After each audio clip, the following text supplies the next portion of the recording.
Hey, Nick. Hey, Tyson. How are you, man? I'm good, buddy. I'm really good. You're really good? Yeah. Oh, that's exciting. I'm Is that because we're about to talk movies? That and, you know, I've been on holidays for 3 months.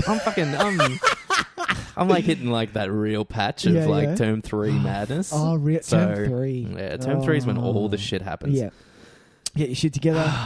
and you teach year 11, year 12? Yeah, I have VC students. Yeah, VC students, so that's intense. Yeah, they're all fucking sweating. Oh, that's nice. I'm like, it's like fine. it. You'll be fine. You literally, this is the hardest part of your life. Exactly. And like, just, you know, none of it matters. Man. You'll be fine. Seriously. You'll be fine. And then anyway, before we go for it. It's Nick Tyson Videotape. Videotape. We're at Nick Tyson Videotape. What's going on, listeners? How are we, people? Welcome to episode number, I've lost count, 29? 28. 28. Yep. Oh, I was you were shooting long. It's all right. Episode number 28. We're going to be talking about Edward Scissorhands later on today. Oh. 1990. Yep. Bring it on. I think we need to do... Go on. I'm going to say within the next couple of weeks. Yep. We need to do something from the noughties. From the noughties. Yeah. Or even like the post-2010. I reckon something a bit recent. I think that something should be a bit something nice we should and look recent. at. I like Post-2010. I like that. Excuse me. Of course. Sorry about that. You like that too. That's rude. Sorry. Yeah, so Nick, why don't you tell people where they can find us, buddy? People, you can find us on iTunes or wherever you download podcasts, whether it be from your phone or your Samsung. Is that a thing? Sure. They are things. They are things. They work. I don't know anything about them. Yeah, neither do I. But neither do I. People put them in, it's like, oh, you can use, like, it's like, can I just use your phone? I'll look up this thing and I'll show you. And I'm like, they hand a Samsung to me and I'm like, I have no idea. I'm like a 60-year-old man, kind of like, what do I do? Rob always hands me his and I touch it and it's back to the menu screen. I'm like, can you do it? I don't know what I'm doing. I feel like I don't want to touch it because it'll blow up on me. Yeah. But yes, you can find us on iTunes. You can find us anywhere you can find a podcast. But iTunes is the main one because you can rate and review. And rate and review us. But always check us out on Facebook because there's always some fun stuff going up. We do. We have all the social medias happening apart from Insta. We don't need Insta just yet. Well, not just yet. We're working eventually, on it. Sure. Yeah, I think it's going to be real fun. And YouTube is on its way. It's on its way. And if you want to write to us because, you know, you think you've grown to like us, you've grown to know us, write us, say hi. Write and say hi. We got a mailbag this week. Ooh. Oh, yeah. Mailbag. I do love mailbag. So if you would like to be part of our mailbag section, write us an email at Nick Tyson Videotape. Tell us something. Well, I didn't say it right. Nick Tyson Videotape at gmail.com. And we'll answer your email as part of the show. Yeah, or if you have a meaty one, I dare you to do this. Think of a meaty question. A meaty email.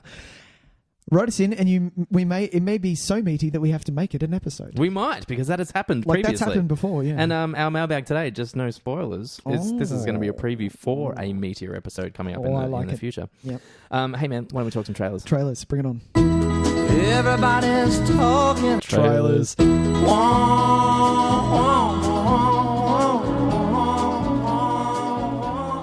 think you should go first. I'm going to go first. I think you should go first. Do you know what? What have you got for us today, Tyson? Out of your trailer section. I'm going to talk about a film that I saw today. Saw the trailer for it today because a little bit of insight into Nick Tyson Videotape land. Yep. When we're taping the show, sometimes I realise that...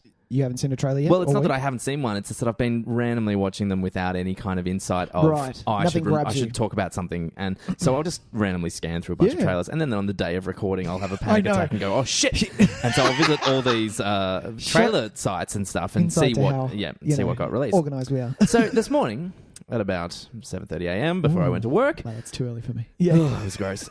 I was flicking through and there was a title that...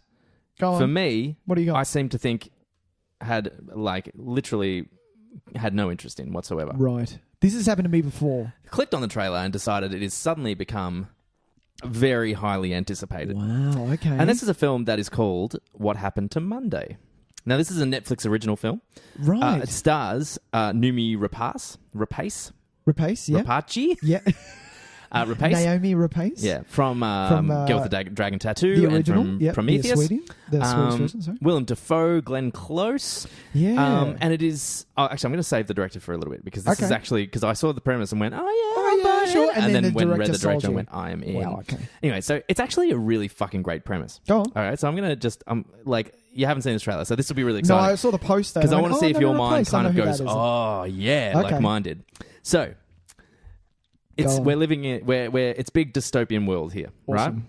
Right? There are limits on children, right? So we're trying to control the population. Okay, so I'm thinking, 1 child per family.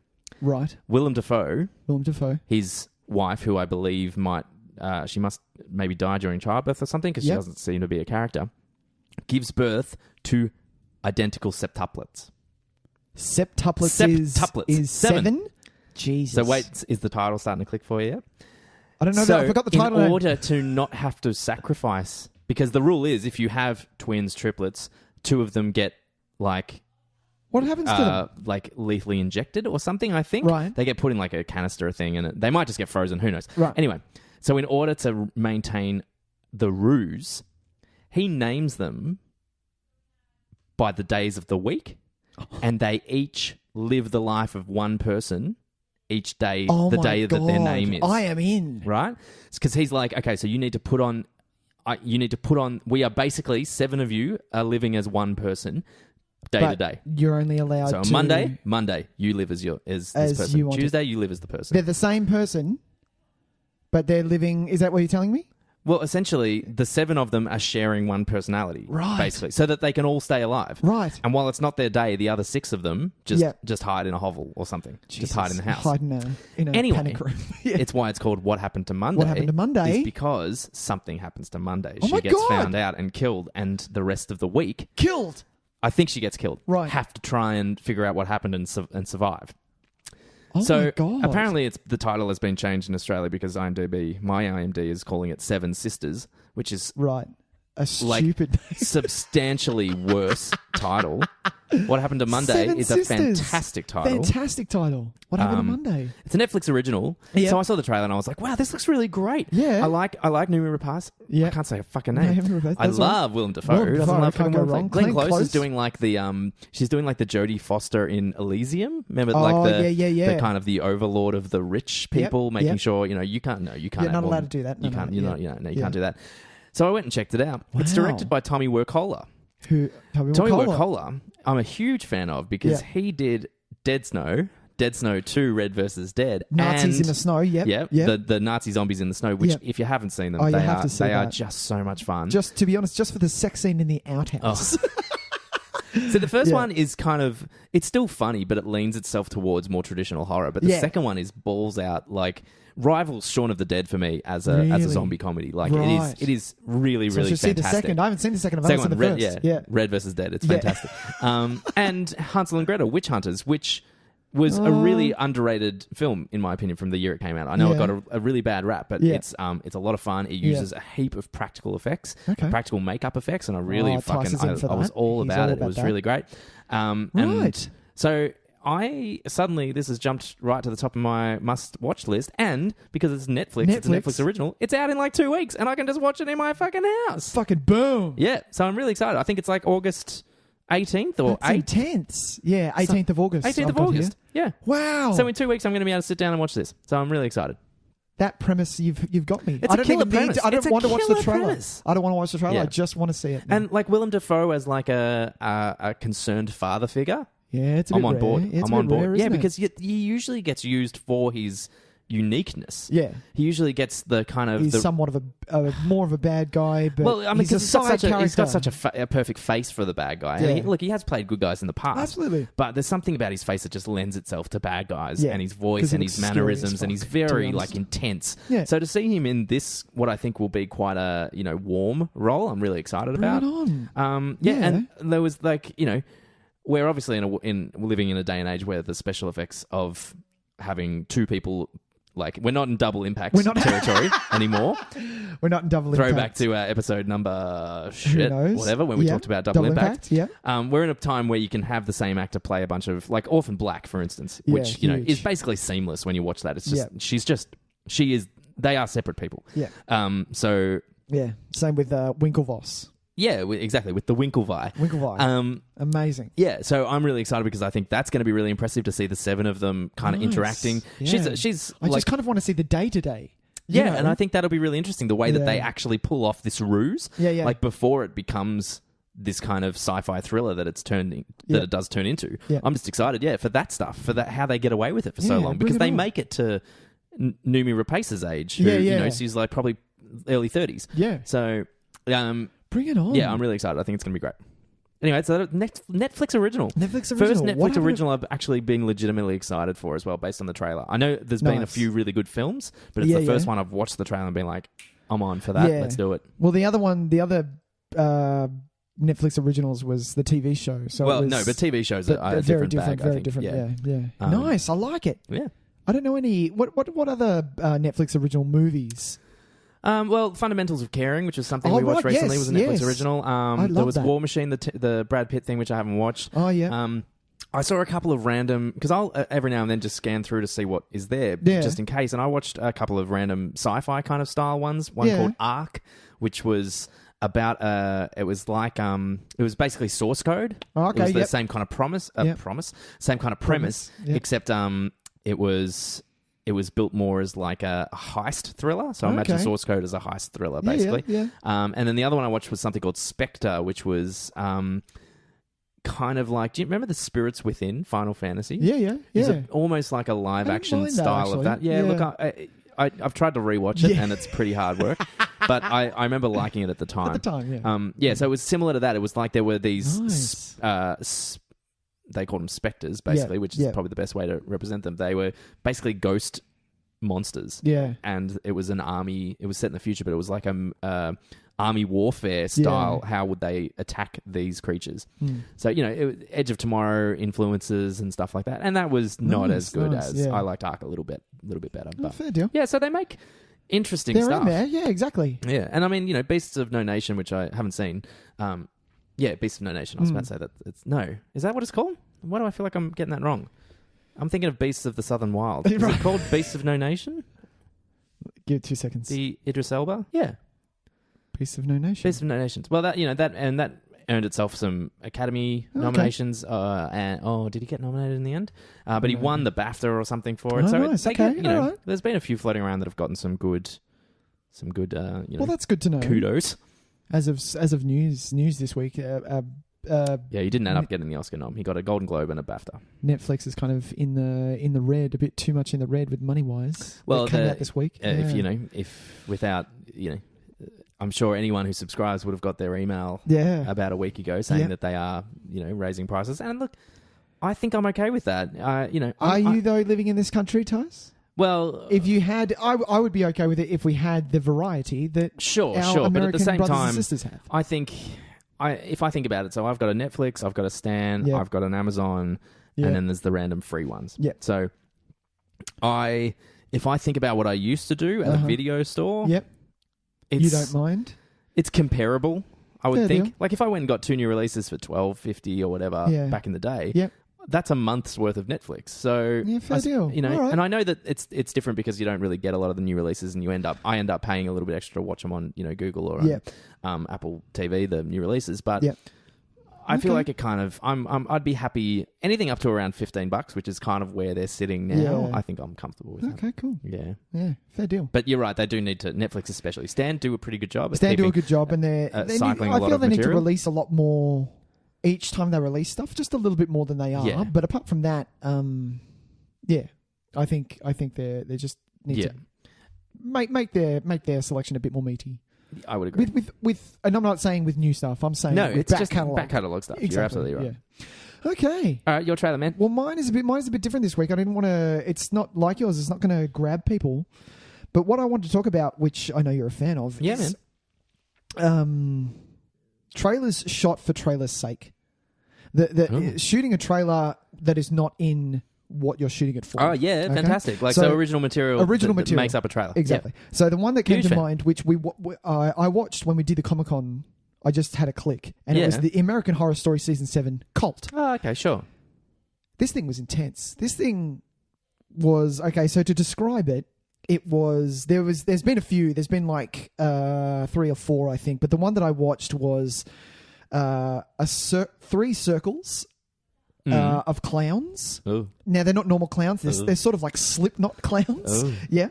They're all in a circle, and it's just an aerial shot of them looking up at the camera. Okay. And they're swaying and kind of chanting in a sort of like a Eyes Wide Shut. Oh, Jesus. Yeah, it was simple. It was disturbing as hell.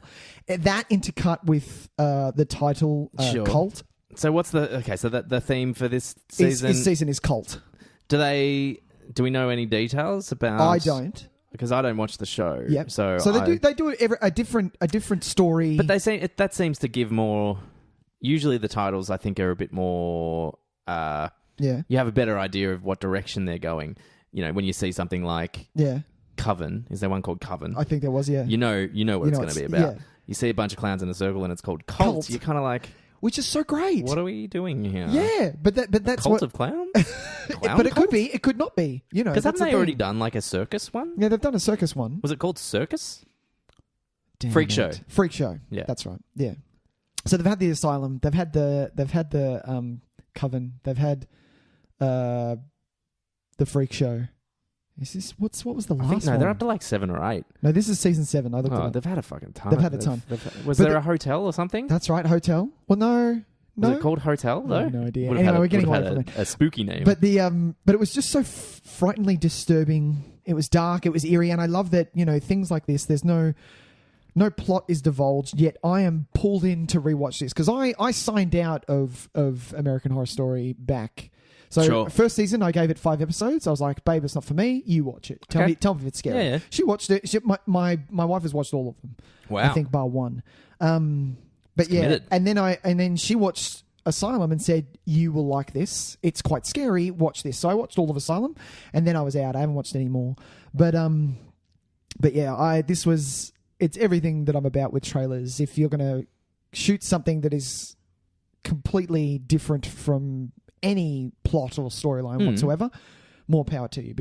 And if you can hook me because now I'm kind of interested. Yeah, sure. I'm like, wow, maybe I should give this a watch. Yeah, I've always kind of half thought about trying to give it a watch, but now it's so far gone that I'm kind of like, nah. No, but that's one thing that I will give this series is that you can start pick up a season at anywhere you want to. I like the concept of completely original stories every season, but with a recurring cast. Yeah. I actually think that's kind of a great idea. It's a great idea. And I think wouldn't it be great more shows would do that. Fuck. Like, I think it would be really cool. Amazing.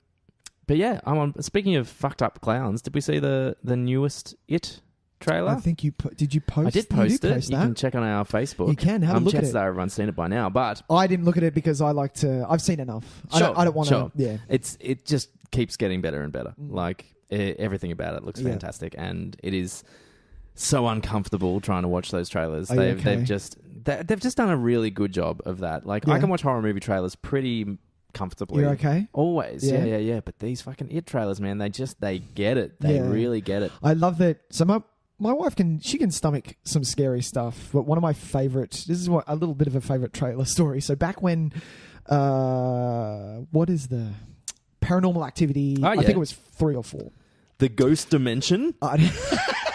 Or the... No, I think it was 3. So the trailer, I'll just say a little bit of the trailer. The trailer was girls looking into a mirror. And remember the Candyman 3 times you turn the light off, something's behind you? Bloody Mary. Yeah. So they kind of do that, but they're filming them at the same time. But these girls are, I think one is 8 and one is like 4. Oh. Or 5, right? So Sam isn't watching this with me. She's in the kitchen, but she can hear it, right? Right. I watch it. So they do it. The little girl's playing, and then they turn it off. And the littlest girl, when they turn off the light, goes, "Sarah, I'm scared," and was really quite edgy and quite full. Sure. And then, of course, when they flick the light off, the ominous music and everything like that. Yeah. Sam goes, "I don't like that. Turn it off. I'm like, all right, cool. So I turned it off. It was fine. The next day, we take the tram into work, and she sees the poster at the bus in the bus shelter. Right. That night, she has nightmares. Hasn't seen anything. Heard the trailer, saw the poster, had nightmares, and I love that. That was such a cute. It's effective. It's one of my favorite stories. That's great. Yeah, I feel like I'm not certain, but I want to say that because I've never seen any of them because I just do not care. But I feel like most people say is it the third or the fourth one is actually a decent one? No, I would say the first and leave it at that. The one that was by the guys who made Catfish. Sure. I tuned out. I've watched 2, 3. I think I've watched 2, 3, and 4, but I couldn't tell you anything. No, well, they just seem. Yeah, exactly. Yeah. They just seem like the most ridiculous. Like, that guy is he is laughing all the way to the bank. But it's been done, man. Come on. Found footage, fuck off. Like, seriously. Yeah. Every now and then it surprises me, but it takes what? Do some found footage, but do it intercut with the movie. Or like, don't make it all. We just need to. I need it to feel like there is an adequate reason why the found footage-ness is happening. Right. And I think basically, if you can sell me the concept of why it's being filmed, yep, I can go for it. If it could be a really great, everything else could be great, but if the reason why it's being filmed at all times is lame or doesn't sell it, I'm just like, which is most of them, and that's the problem. Yeah, because it can't just be like someone throwing an offhand comment of, you got to film this, Jerry, because people won't believe it. I'm like, no, that's not enough. The first one, it was, I'm setting up cameras, babe, because I think you're lying. I'm going to just set up cameras around the house. And I was like, oh. Because I think you're lying. Because I think you're just seeing stuff. You know, the husband was like, oh, I'm sure I believe you. Let's have a look. You know what the solution to that is? Yeah, let's move. Yeah. Done. Exactly. It's like, but it follows you, Tyson. Yeah. It follows you. Does it? Does it? Yeah. In Paranormal Activity, it follows you. Yeah. It follows you. Like Insidious. I like it. And so the person is haunted, not the house. There you go. I like it. There you go. You've seen the whole movie. You're done. That's all I needed to know. That was the twist. Is that the twist to it? There's no twist. It's just that's a story plot. Yeah. All right. Well, there you go. Yeah. Well, that's trailers. That was quick. Trailers. That was quick. It's time for what did we watch this week? Should I go first then? Because I know what yours is, and it might be a longer conversation. I think we should do mine because it's a longer conversation. All right, fair call. What'd you watch this week? Oh, I'm going to start. All right, I'm going to try that again. I'm all over the shop. Go on, have a shot. What'd you watch this? No. Wow. I watched this week. I watched. Me and my lovely wife, we got out of the house. We're both and we fucking a shambles. It's fine. We dropped off the little guy to the grandparents and we watched Wonder Woman. We saw, done. It was a beautiful. It's exactly how I love to see. I either love to see a movie day one. Yep. Or way down the line last when there's legs nobody else and no in one's in the cinema. Were you almost by yourself? We were almost by ourselves. Oh. There was I think there were 3 other people. Yeah. And I was like, fuck beautiful, those guys. beautiful. And it was, it was beautiful. It was great. Yeah, great. Yeah. So Nick, well, I almost saved my kind of opinions on this because I watched it about a month ago now. You did. Yeah. And I didn't want to talk too much because obviously we've kind of heated this up for a while. Well, I guess now we can both kind of talk about it. But do you want to go first? How did you go? I liked it, Tys. Yeah. I did. I really enjoyed it. It was a nice origin story. I feel that was kind of it's on par with me with Iron Man 1 and Cap 1. Oh right. Like it was up there. Okay. You know. Now you got to remember going back to Iron Man 1, we had kind of never seen. It was kind of a new thing. It was kind of like, oh my god, Iron Man was intense. It was a brand new superhero. It was a new way to do it. It was action packed. Sure. So this is a lot down the line. So I wasn't expecting Winter Soldier. You know, I wasn't expecting Civil War. Well, you know? I think the problem is that I think a lot of people do feel that it is comparable, and yeah, exactly. I don't think it is. I don't think it is. It's on its own, but I think for what they did, it was really strong. The way that her character was conveyed, she was capable, she was strong, but still very feminine. She's by far the best thing about the movie. Oh, absolutely. Like a million miles absolutely ahead of every other element of this film. And the one thing that I did love was she wasn't overly sexualized. No, barely at all. And it wasn't too PC either. There wasn't the skirt shot of her just doing a high kick and you see a bit of a butt. You know, there was none of that. Which I don't think it would ever have been that, even in the parts of BVS that she did. It was never. I don't think she was ever sexualized. No, I'm just glad that it didn't do that. Yeah, it never kind of went into that. But I loved it. I would have liked the one things that I did have a little bit of gripes with was the love interest. I felt that it didn't. I would have preferred it a little lighter. Instead of at the end. You know what? We're going to talk about it. So spoilers for Wonder Woman if you haven't seen it. Oh, here we go. I'll put a time code in, Put a time code. So that you know if we are about to spoil Wonder Woman. Yeah. When he says, I love you, at the end gives her the watch. Sure. I would have preferred, I wish we had more time. Just writing-wise, don't you think that would have been better? They've known each other I feel like that's a... Is that a line that was being used before? Oh, has it? It may have. Maybe. But the point is, like, he's giving her a watch. Do you know what I mean? Fair enough. I wish we had more time. They've known each other for a week. Sure. You know. I'm not saying you can't fall in love with someone within a week. No, of course not. But yeah, there was no well, okay, so this is it kind of is my problem with most of the film on the whole. Yeah. Not that I didn't enjoy it. Like, don't get me wrong. It was good. Yeah. But I'm very hesitant to say any more, to give it more than that. Sure. I think that's as far as I want to go. Because of things like that, there was no poetry in it. There was no... Right. There was nothing that makes you... things that I like about films. Like things like callbacks, yep. You know, thematic links, thematic kind of consistency, themes, things that just kind of you can put your fingers on and say, yeah, look, this is what this movie is about. It didn't have that. No, I just don't. There wasn't a lot of that in this, and you know exactly what you're saying. Something like that, where it's like him just saying that he loves her. Yes, giving the watch is essentially the thematic choice at that point, and it is expressing that same kind of idea. But you know, we're dealing with a time where we have such a flooded market of superhero films that I'm so glad that this is like it is leaps and bounds above what they've presented us so far with that DC has presented us, like beyond a shadow of a doubt. Absolutely. But I am in a position where it's like, hey, it's not a dumpster fire. It's not the cause for the praise that it's been getting so far. I don't think. I think in a different world where they hadn't have like literally shat the bed so hard, we'd be calling this on par with like a Thor. Sure. An Ant-Man exactly kind of level. Yeah. Where it's like, do you know what? It's a very effective, it's a good movie. But at the end of the day, it's not comparable to your Civil Wars, your Winter Soldiers, your Guardians. It's not. Iron Man 3. It's nowhere near it for me. Yeah, exactly. And you know, what's funny is that a lot of people who who I read who are like, I loved it. It's amazing. 5 stars. And then we'll rattle off the problems with it. Sure. And the problems are the same problems that made them hate other films. Sure. Like, the villain is rubbish. The mind final battle is okay. Like beyond horrible compared to some of the other stuff we've seen. Yeah. It's as bad as Man of Steel. Like, it is just an empty nothing. Yep. Fire, metal hitting each other. But I feel that this is the reason that I was okay with Ares was that she is a god. It is on a god level. Yes, Superman is, and that's why I kind of gave it.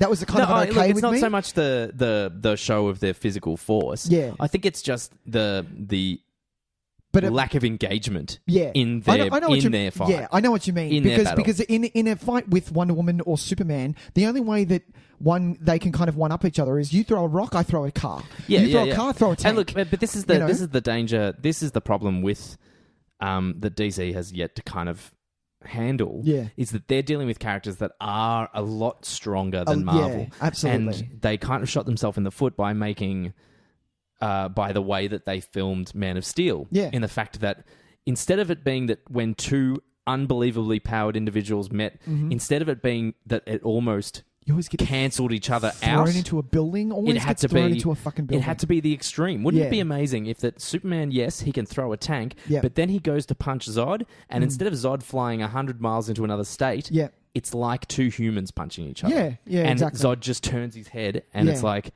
oh, okay, we got to fight on now. Yeah, exactly. Yeah. So that's what I wanted. That's what I wanted. Yeah. So it's like the extremities of these powers would cancel each other out, and then they'd be back on an equal playing field. Yeah. Unfortunately, this is another one of those ones where it was just like shit going everywhere, and I was kind of like, I get it. Which is kind of what they built up. The thing that doesn't play to their detriment at all either is the training sequences at the start. She trains so hard to get this good, and it's turned into I throw a rock, you throw a car. Like, do you know what I mean? And that's what we don't want. We want, if anything, we want the choreographers of Daredevil, the TV series, to do a Wonder Woman fight. Well, that would be intense. Wouldn't it be great to see like a real kind of one-on-one? Yeah, like a scrap, which is where I hope, because I'm taking this as an origin story. First movie, let's just introduce her to the world. You know, I am looking forward to Wonder Woman 2. Of it really well. I mean? I think everything on the island that I keep forgetting the name of, Themyscira, was out of control. Robin Wright Penn was fucking incredible. Amazing. Connie Britton, fucking incredible. Yeah, Connie Britton. Connie Nielsen. Connie Nielsen. Yeah, amazing. Like, really great. The whole, like, the training sequences, the whole lifestyle, and just the colour. Like, the colour. It was and beautiful. We were going on about how, and, you know, and then we get to London, and I'm just like, we're back. And yeah, look, it was really nice that she was more colorized and everything like that, but where, you know, and I know that there was a thematic purpose to it being kind of grey and her being the beacon of colour within it. But we're still living in a world where these action sequences are just so drab. Yeah, and so can I ask a question? Pale. Are we the three movies that we've talked about with having these action sequences this bland? Because that's what they are. They're bland. They're not exciting to watch. Can we point it to someone? I don't want to. No, because I think Zack Snyder does action well. Really? Yeah, I think some of the stuff that he does in 300 is incredible. The stuff that he does in Sucker Punch, while you might not like Sucker Punch as a film, the action is amazing. The action is pretty engaging. Okay, so he knows how to do it. I don't think I don't know if it's the choreography itself. It's in some ways it's the stakes. I think maybe it is just the stakes. Yeah, okay. Maybe. Right. Because, I mean, I liked the sequence in the Warfield that I know a lot of people are kind of pointing as the defining sequence. But it was nothing... to be honest, that's the scene you watch haven't rather than the end. Seen before. Yeah, exactly. And there was nothing about it that was like... Blow your mind, oh my great. God, what the fuck? Yeah, I think I was just happy that it wasn't awful. But that's okay. That's good. Do you know what? That is great. There is nothing like I feel like I'm trying to bag it, but I'm not bagging it. Yeah. I'm saying that it is a good movie. Yeah, it is. But I get a little kind of put off because like I read an article that Warner Brothers are pushing for Oscar buzz for Wonder Woman, and I am like, you've got to be kidding me. No. You've got to be kidding me. To be honest, if fucking Hacksaw Ridge got in, Tyson. Well, that's a good point, actually. That's a good point. But you can't, if you're going, I'm sorry, if you're going to have a superhero movie get Oscar buzz, it can't be this. It can't be this. Because there have been a plethora of other films. There have been far better. And this is an amazing step in the right direction. For DC, and I really hope that they carry it through and that her sequel is fucking boss. Is fucking incredible. But they need to learn from the fact that they handled their villain pretty badly. They handled their final kind of because this whole movie, even though Wonder Woman is in this whole movie, this is a movie of discovering what Wonder Woman stands for. Yeah. I think they blew that at the end. I think so as well, because of it shouldn't have her wanting to stay in the real world and help humanity shouldn't have come from her love of him. It should have come from her love of them. And it's been a little while since I've seen it. But what was it didn't come from that, which I was really upset about. That Ares kept saying to her. He repeated one line over and over and over again. Yeah. And it was like the thematic sledgehammer, and I'm like, I get it. It's not working though. And I can't remember what it was. Okay. Anyway, one thing I did want to just mention. Yeah, go for it. This has set the bar. So now, okay, Wonder Woman, we've given you a chance. It's we can't wait for the second, but you better bring it. Well, she's earned a lot of goodwill because it better be. I'm expecting Winter Soldier is what I'm saying for the next movie. Exactly. You know what I mean? You've done the hard. You've done the hard yards. You've set us up. Exactly. Not all of it worked, but get an antagonist. She's so good in this role. Yeah, she's really amazing. And like she's killing it. She's got. And this was when we talked about the Justice League trailer. My favorite part was seeing Themyscira again because we get the Amazonians again, and they were so great. That I think that first whatever, half an hour. Yeah. Like that battle on the beach with the Nazis was fucking... Well, they're not Nazis, sorry. They're Germans. They were Germans, yeah. They're not Nazis. They weren't Nazis. They tried Nazis not to... come later. Yeah. Was incredible. And so seeing that in the Justice League trailer, I was on board. Yeah. So I think they've done a lot of hard work in setting up a really great universe for her. For her, yeah. But I think they've got a little while to go before we can honestly say that they've nailed the film that she is in. Exactly. And I feel that DC, you just need to pull back a little on the CG stuff. It was a CG fest towards the end. You've got an amazing actress there who can do choreograph fights like no other. Yeah, just hide it in there a little bit better. There was just a few where you were like, oh, that looked horrible. And this is you talk about fucking Marvel having a villain problem. Like, this is 3 movies in a row where the villain is a big grey monster. Yeah. Like, you had Zod, who was just grey, black. Yep. You had Doomsday, black, grey. Ares. And then you had Ares. Black and red. Well, barely the red. Where was the red? It was a little bit of red. Oh, whatever. I saw it yesterday. Yeah, and this is the problem as well. We've got Steppenwolf coming up. It's another big grey monster. Fuck. You're not distinguishing your characters very well. They're all very and their intentions are kind of similar at the moment, as well. Exactly. We haven't had anyone kind of come up and do anything other than just try and beat the fuck out of them. And which is what kind of plan is that? Like, what is your plan? I don't know. Like, at least like with David. At least Ultron had a fucking decent plan. Yeah, that's a good point. We are still in spoilers, so.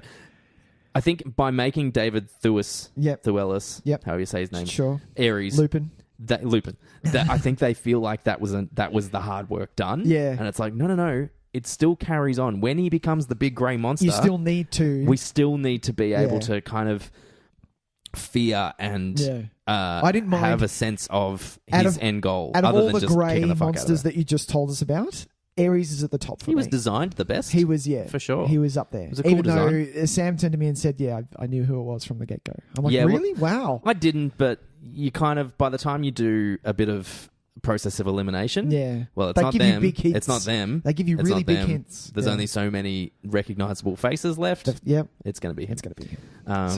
Yeah, well, look, it's definitely recommended. Don't get me wrong. It's a comfortable 3.5 stars. It's a good watch. It's a good watch, but that's it. It's just a good watch. But this is the basis. Wonder Woman 2.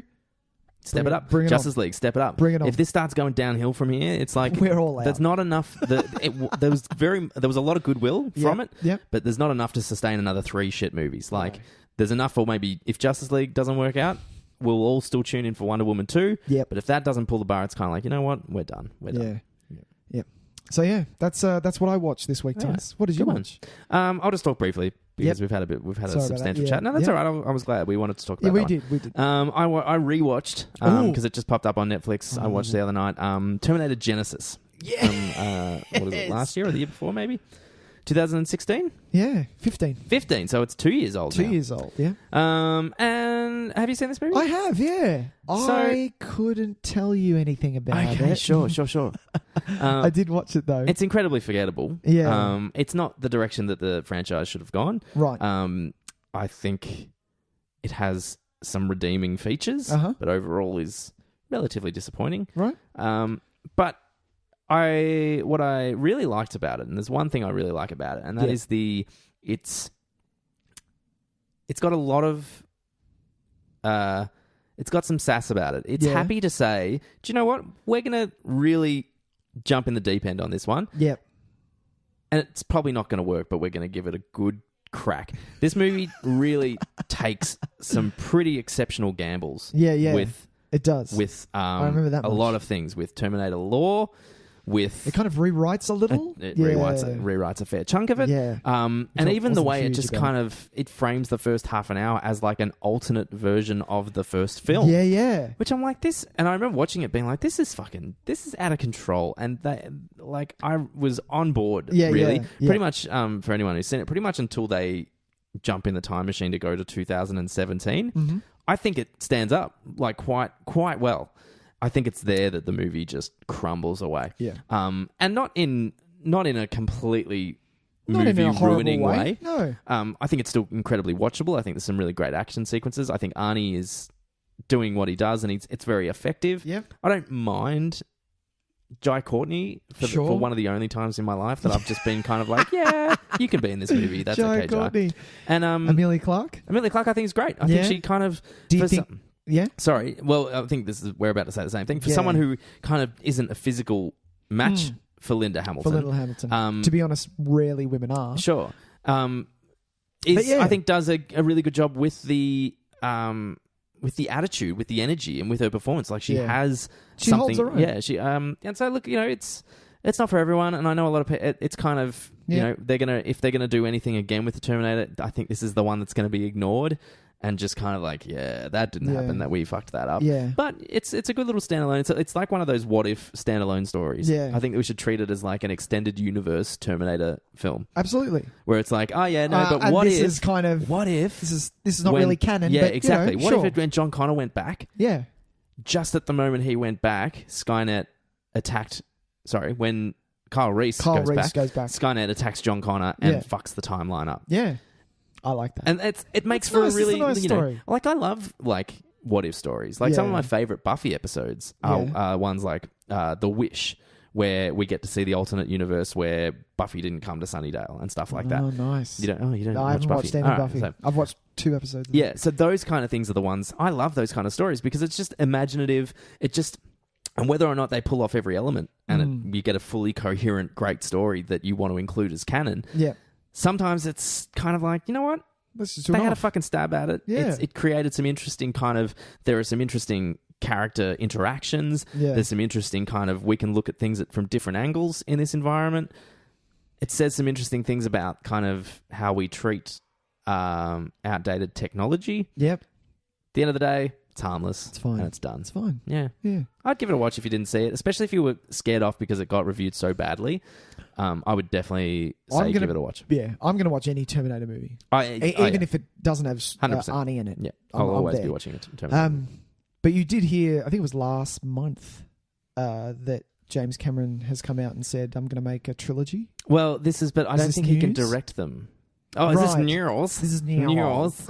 No, because he's stuck in Pandora for the next fucking 27 years. So I think he wants to produce and write.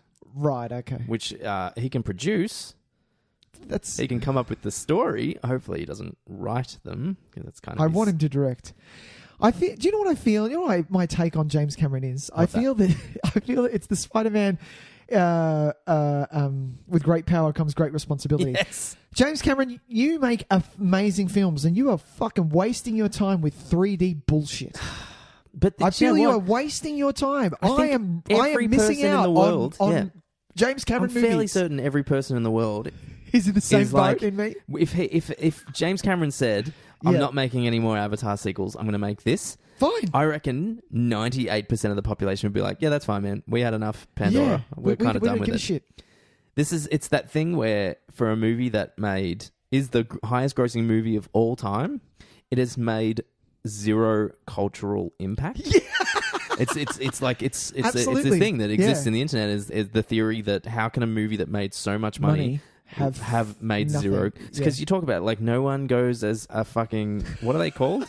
I can't even remember. Is it a Na'vi? No one goes as a Na'vi to a Halloween party I can't believe anymore. I fucking remember Nobody is sitting there. There's no Pandora. No one has made a game ride. like World of Warcraft that you live in. Like nobody's calling their hero. No kids are going, when I grow up, I want to be Jake Sully or whatever his fucking name was. Do you know what I mean? Exactly. Whereas you look at some of the other highest grossing movies of all time. Let's talk Star Wars. Star Wars is a cultural explosion. Kids dress up as the characters. Yeah. There are books written. There are TV series. There are games. Everything about it is exciting. Yeah. Avatar is the highest grossing movie of all time. No one gives a fuck about it. I find that. Don't you find that really interesting, though? That's lovely. That's really comforting to me. It is actually kind of comforting. Yeah, you're right. It's oddly comforting. Oh, that's lovely. I love that you said it like that. Yeah. But yeah, with great power comes great responsibility, and so you're James right. Cameron. So he does because he's very talented. And it's kind of like, dude. Aliens, Terminator. Do something else. No one fucking cares. True Lies, man. True Lies Jesus, one of my favourite movies. Fuck. Like, just do something else, man. Just do something else. Make us all happy. Come back home. You were the king of not original stories, but you were the king of You took something and made it different. You took something. Terminator, and Terminator 2, yeah. Alien, Aliens 2. Aliens. But yeah, even stuff like The Abyss. Like, exactly. Fucking come on. You get obsessed about something, and you make a great movie about it. Like he was spending fucking years of his life underwater because he was obsessed with all that. Aliens of the deep and all that kind of stuff. And you're like, and he made a fucking great movie out of it. Awesome. I want that James Cameron back. I don't want this guy who it feels like he's kind of cashing in on something. Jesus. Anyway. So Avatar 2, 2020. Avatar 3, 2021. 24, 25. Yeah. Do you know what? They've been saying that date has shifted. So many times. Yeah. I reckon we were meant to have already had Avatar 2. Yeah. And do you know why? Because someone saw it and went, James, you just did Pocahontas again. Yeah. Dude, this is the same fucking thing. James, I'm not sure. Did you know about this Fern Gully movie? They've called us, and I think they're going to sue us. I'm just saying that Fern Gully is a thing. We're just saying. I almost guarantee he's never fucking seen Fern Gully, but someone from Fox Studios is like, James Cameron, please? Yeah. Hi, I'm sending you a DVD. You might Could you have a look at it? Because we're taking it to court. I love Fern Gully. How good was Fern Gully? I saw it when I was a kid at the cinema, never seen it since. Oh, it's good. Yeah. It's good. Anyway. That was what did we watch this week? I reckon that is what did we watch this week. And on that note...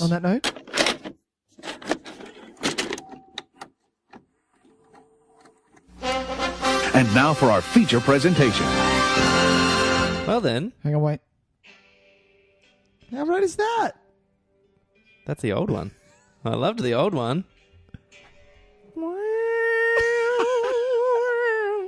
Remember that one? How good is that one? When we're sitting in your kitchen with a MIDI keyboard. With a MIDI keyboard. And maybe both of us being like, we want it to sound like the Lethal Weapon. How do we make it sound like Lethal Weapon? It was so good. Good times. We're back. We are back. Hey, it's time for our feature presentation. Yeah, that's what it's time for. Let's do it. Okay, so today we're talking about 1990s Edward Scissorhands. Tim Burton, probably. No, it's not really his. It's his follow-up to Batman. Happened a year after Batman. Did it? Yeah. So he was obviously riding high. Batman was. He was riding high. He really was. And in true Tim Burton style, he followed up what was probably, I'm not certain, but I'm going to go out on a limb and say it, the biggest movie of the year of 1989. Which was Batman. Oh, Batman, yeah. It must be. Oh, it must have been. Must have been. Do you want to check that while I'm talking now, just in case? Especially, I can't think of anything that would have been bigger. I don't know how. Box Office Mojo, 1989 box office take. But Tim Burton's he's that kind of guy. He would follow up the biggest movie of the year with this weird, gothic, quirky love story. Yeah. Was it the biggest film of the year? Yeah, so following it up with Batman. No. Following Batman with Edward Scissorhands. With Edward Scissorhands is a kind of ballsy move, really. Not really. I feel that it's kind of okay. I've done one for the. Oh yeah, I did one for the masses. I did one for the masses. This is for me. This is the studio's going to give me some leeway, and I'm going to do what I want to do. Sure, This movie just is everything Burton. I think this and Beetlejuice are the films that it's like. You want to know what Tim Burton does? Yeah, it does well and has lost. Watch these films. Has lost. Let's fucking lost. Oh my God. And so many times when I was just watching little parts of this. Yeah. And because, I've probably seen this only 3 or 4 times, I think. Whoa, really? I'm not, because I'm not like obsessed with it. Right. So I was when I was a kid. Yeah. Not obsessed. Not as much I watched as this every couple. Future, but I've watched it every 4 or 5 years since I was 15. So what does that make it? I've been alive another 20 years since then. Yeah, so I've probably watched it 4 or 5 times. Okay. But this time I found myself looking at things that I was like, oh, he would have used CGI for that. Oh, yeah. I was doing that as well. I was looking at, especially that person wouldn't have been there. Yeah. They wouldn't have done that. Especially in his in the inventor's house where Edward lives. Just I feel that because the simplicity of just a machine making shortbreads there would have been something to fill up the background with. Yes. And he doesn't do that in this, and that's what I love. You don't need something in the background. Well, do you know what? It brings up an interesting point. Go on. And we might as well just get stuck into it. Let's do it. Stuck straight into it. But yeah. There's something really interesting happening in this movie in the way that it fills a scene. Yep. It's set decoration and it's props and everything really sparse. Really deliberately sparse. Yeah. Put there for a purpose. Yeah. And just to be that. Basically, and that's it. Yeah. I agree with you. If it wasn't necessary, it's not in the scene. Yeah. And it's really interesting to look at because he also tends to frame a lot of stuff exposing that space. Yeah. Like every time they're in that living room, he makes sure to show you half the screen is filled up with empty carpet. Just space, just empty space. The television almost looks small. The television just sits there and there's one little thing sitting on top of the television. And then there's an empty wall. Yep. A door and a shelf with some photos. Exactly. There is nothing else. There's no other things on the wall. It's like... and at first, it took me kind of out of it. Back a bit, like a little bit. Yep. But then I noticed that it was actually like a design choice.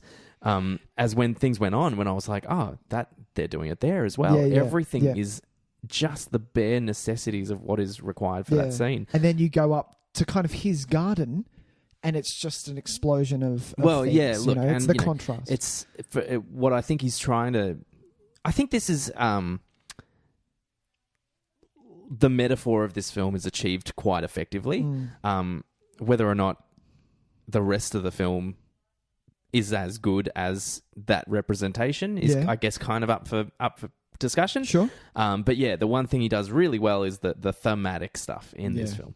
Because you're right, you do for a world that is so... He's built this population to be so colourful. There's so many pastel colours and there's so much life in it. Colourful, It's amazingly lifeless. Despite being so much more colourful. Boring. Whereas you go into not so much the garden. The garden is quite vibrant, but you go into the factory, into the inventor's house, which is essentially kind of displayed as like a black and white movie. Yeah.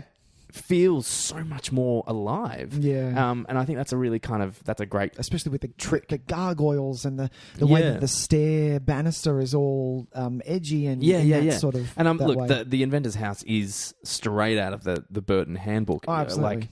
It's his house. Jack O'Lantern or whatever he is. What's his name from Nightmare Before Jack Frost? No, Jack Frost. No, it's Jack O'Lantern. Is it Jack O'Lantern? He might as well live in that house. Yeah, is exactly. What I'm saying.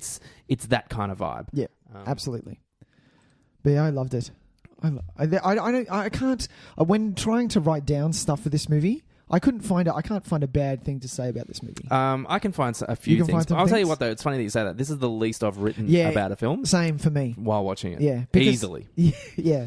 I've got a couple of points. But I've got a couple of things that I really want to talk about, but generally on the whole, it's just kind of... it's a movie you just kind of experience...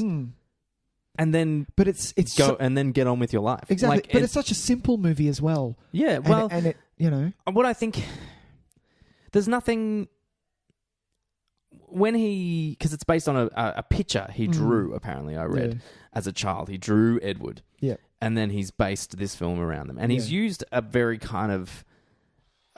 It's almost the Frankenstein's monster kind of archetype. Yeah. It's the strange character, unaccepted that because of, even though his heart is probably because of his pureness, he could become a good, loving functioning member of society. Yeah. It's us that humanity fucks it up for everybody, which is just basically the rule of life. Is if anything gets fucked up for everybody, it's because we did it. We're fucking useless. When I was writing stuff down, I wrote because there are massive similarities between this story and the story of Frankenstein's monster. But one thing that it made me think of was, which I know is big for you as well, is John Coffey. It's John Coffey. Good point. And it's that, absolutely. And he's. His vision of what he's seeing the world and how we, unfortunately, humans spin it in a very ugly way. We spin it in a good way as well. Yes. There are some good in potentially, us. of course. But it takes a certain, it's the implementation of someone that has had no influence. Yeah. When someone comes into our world with no influence, how do they see our world? Yeah. And that's actually one of the things that I was, and I'm gonna 100% admit that this is not my thought. Like, this is somebody else's thought. Well, part of it is somebody else's thought. I've kind of taken it. So, because I was watching it, and one of the things that I know that I have when I watch this is when the fuck is it set, right? When do you want to date it? I do want to date it, but just because, not so much that I need to date it. It's just that I see things and my mind processes it. Yeah. And while I was trying to, look at her car, it must be. Yeah. While I was just kind of figuring out, so where are we? What is this lifestyle? And when I realized I couldn't, I was like, I'm going to go to the man. So I went to Tim Burton, and he didn't give me much. Yeah. But one thing he did say that I think has explained a great deal of this film is that he tried to make the film through Edward's POV. Yep. And from that, I've taken it and I've run with it. Yeah. And I think it makes everything so much more effective when you examine it through Edward's POV. Yeah. Because it's such a, the design itself is so deliberately misleading. Yeah. Which I think is fantastic because it looks 50s. But then sometimes it looks 80s. You've got some 60s in there. But then there's 60s in there as well. Yeah. But then they're talking about buying cassette players or CD players. Yeah, yeah. They've got a cassette player. Yeah, that's right, yeah. Like, it's a real jumble. The kids talk like they're from the 80s. And they play rock, scissors, paper, stone, like what kids play that. It's such a weird amalgamation of... And what I was trying to think to myself, I was like, okay, so he's designed it to be through Edward's POV. Yeah. Imagine... So he's trying to make us as viewers, he's trying to treat us like Edward. Yeah. So for someone like Edward who has never experienced anything, how do you make that happen for an audience? And in my head, he's done it actually really well. He's given us everything at once. So for Edward, it's all new information. For us, we can't process it because it's mixed messages. We're getting some 80s, some 50s, some 60s. Okay. So we're forced to take in that information the same way that Edward does. Yeah. Like how I was sitting there going, but what time is it? I'm not allowed to have that information. No. The same way Edward wouldn't have that information. It's not necessary to have that information. But it's not necessary because it gives us... It makes us more... in tune with Edward than it does with the people that live there. Yeah, yeah. And I think that's fucking like that one sentence from Tim Burton, I was like, yeah, this is probably your best film. It really is. Like, because I just don't think he's ever achieved something as effectively as that. Standard like this. Yeah. He's like, he makes beautiful movies, don't get me wrong, like generally up until about fucking 1996. But I think this is his most thematic on point film that he's made. And just so deeply sad. Is this movie not sad for you? Yes, I don't think I have the emotional reaction that is probably intended. I don't get too worked up in it. For some reason, I find myself, I still am at a little bit of a distance from it while I watch it. Yeah. I think Johnny Depp's really effective. I think this is up there for him as well. I think this is prime Johnny Depp because there are things in this movie that he does as Edward that you see that he has worked on this character. While Diane Weiss is because it's her kind of leading Edward through a lot of things. This is this is that, this is this. But I've never doubted that about Johnny Depp. I think he does throw himself into his roles, but I think it's to the detriment sometimes. I think sometimes when it's just like, hey man, we just need you to act. Yeah. He goes all fucking Willy Wonka on it. Right. You know what I mean? And ends up doing this weird hello children thing that he does in that fucking movie. Scary. And it's like, you know what, dude, we actually just kind of wanted... We just wanted Gene Wilder and we cast you. Like, you know, you've taken it too far. Yeah. So I think this is him kind of doing the work, but for the right cause. And it helps that it's almost a silent role. Like he doesn't say a lot. Yes, he doesn't say a lot, and he has a very expression-filled face. Yeah, so good. So that works in his favor, definitely. Yeah, absolutely. But it's I just love it. The setting in this, like you said before, with the colours and the neighbourhood contrast with my favourite shot is when she drives towards his house and the miniatures in this, Tyson, you would have been going nuts over. I loved it. Nuts over. But yeah, just with his house on top of the hill, and it's literally at the end of the court. Yeah. Like it looks far away, but it's not that far away. But yeah, just her driving towards that. But it's such a what's the word? I guess it's like a fantasy world that this isn't a real place. Yeah, would exist at the foothill of a place like that. Like there are a lot of movies that have the haunted house at the end of the court. At the end of the court. Yeah, sure. Yeah, which this is fine. On a fucking but this is mountain. This is taking that to the nth degree. Yeah. It is like it's exactly it. It's like a dirty, great, big fucking mountain, and this obviously haunted-looking castle on the top of it. On the top of it. Yet within a stone's throw are these pastel pink, like cookie cutter houses. And everyone, I didn't notice, but this time I noticed that everyone's cars are the same color as pastel colors. That. Not similar, but they all have. Well, I mean, this cars. is the there's people mowing their lawns dressed the same color as their house. Yeah, like it's. I love it. The design is excellent. The costuming, Colleen Atwood, who is a legend of fucking costuming. This is a safe bet. If you ever want to put some money on something on the Oscars, if Colleen Atwood's nominated for something, you put your money on. Put your money on it. And she, she obviously working with him is making this kind of this. It's almost like when you go to the paint store and they give you 5 different things and you fan them all out in a row. Yeah. That's kind of like what we're looking at. Yeah, like, exactly. I want all the but pastels you're looking at it in one shot as well. But you see it all in one shot. Yeah, so it's very different. But also, like, it's... when you... like in the newest Indiana Jones, when he stumbles across the nuclear bomb fallout towns. You know those towns that they used to design, and then they'd nuke them to see what would happen. It pops up in the Hulk movie as well. Yeah. It feels like one of those towns because I've noticed, and for a film that actually, it does. It spends a lot of time. Live version of one of those towns. It spends a lot of time with its. He uses a lot of upward camera angles, which I think is kind of. It's eating into that childlike kind of view that Edward has of everything. So he puts the camera low so that we feel like we're looking up at everything. But what I found really interesting is that there is never anything on the horizon. Like there's never any other buildings, any other cities. You don't see the countryside kind of spaced out to anything. So that's it makes them feel so incredibly isolated. Like this is just. There are it's one street, and that is it. And then when they do interact with other places, the way he designs like the them, diner or the police officer, yes, or the bank. How it's just one blank shot and it just says bank. Oh, and that's perfect. That's what we're exactly going what you want with the design stuff. Like it's only the information we need. It's none of the other shit. You don't need anything else. But like the police officer is quite normal. Yeah. And so it gives you that kind of thing that this is maybe they're the odd. They're the isolated weird people.